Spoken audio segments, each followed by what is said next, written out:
So I was watching Oversimplified's video about Henry VIII, and if you haven't seen Oversimplified's show over on YouTube, it is amazing. You should go check it out. But something stuck out to me while watching it, and that was the marriage of Henry VIII to Catherine of Aragon. You see, the marriage was set up by Henry's father as a political move to get Spain as an ally, and there was a hiccup with the marriage. Catherine had already married Henry's brother and was a widow because he passed away.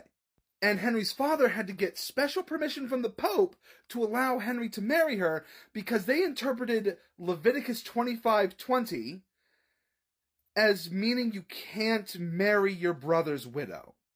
That is a very strange interpretation of that verse, because this verse is about having an affair with the wife of your very much alive brother.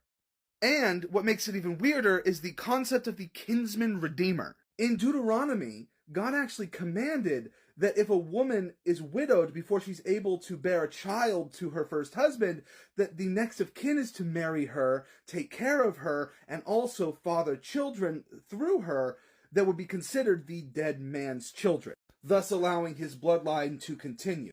Which actually shows how much God loves adoption, that he actually has posthumous adoption. There are several stories where people are commanded to go and marry a widow because they are the next of kin. There is a story where God kills a man because he refuses to be a kinsman redeemer. The whole story of the book of Ruth pops off because of the concept of a kinsman redeemer. The concept of a kinsman redeemer is one of the most poetic allegories for how Christ redeems us. And the church at the time was just throwing all that away because of a verse in Leviticus 25:20 that they were misinterpreting?